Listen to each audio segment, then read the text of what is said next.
Bonjour à toutes et à tous. Ceci est une présentation sommaire du déroulement du module d'Angers La Charge au niveau de l'Institut de traduction Université Alger 2. Module intitulé Introduction à la traduction dans la spécialité français-anglais-français. Cette présentation s'inscrit dans le cadre de la formation en ligne dispensée par l'Université de Constantine UFMC 1.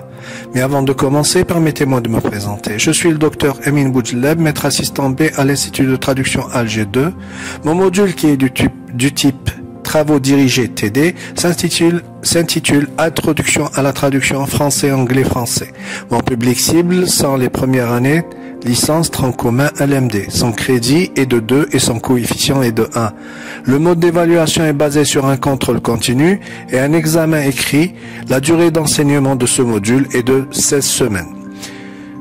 Présentation du cours. L'introduction à la traduction est un cours destiné aux étudiants de première année de licence LMD. Il est enseigné sous forme de TD, dispensé dans les langues étrangères utilisées pour l'apprentissage que sont le français et l'anglais.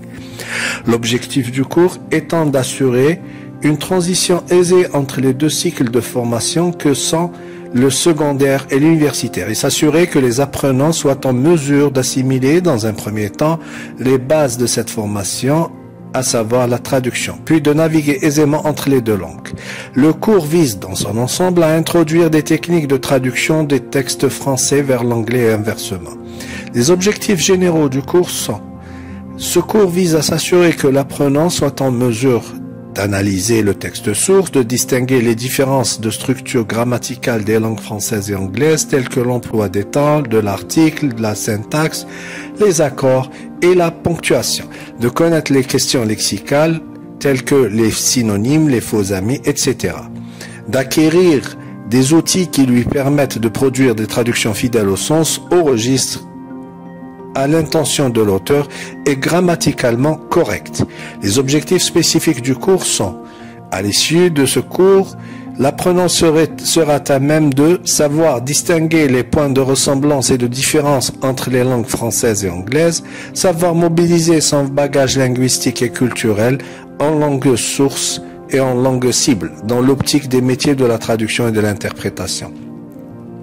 Savoir traduire les mots dans leur contexte et non de manière systématique. Savoir repérer les divergences lexicales et grammaticales de manière contrastive en vue de surmonter les problèmes de traduction issus de la syntaxe et des particularités de la langue étrangère.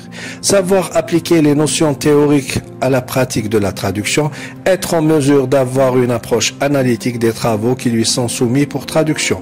Le cours se subdivise en 2 chapitres à savoir: chapitre 1, évaluation des niveaux linguistiques et culturels, les prérequis. Il est impératif dans un premier temps donc de s'enquérir des crédits de grammaire dans les 2 langues de l'apprenant, en ce sens que la maîtrise de cette dernière est indispensable pour entamer l'introduction à la traduction.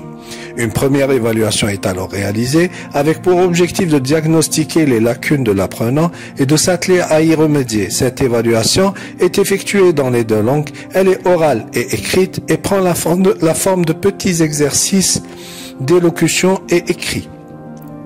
Chapitre 2, saupoudrage théorique. Le saupoudrage théorique est une phase d'apprentissage importante du processus, en ce sens qu'elle inculque à l'apprenant d'une manière méthodique d'aborder la traduction et se détacher ainsi de son approche bilingue de la traduction dictée par son enseignement secondaire.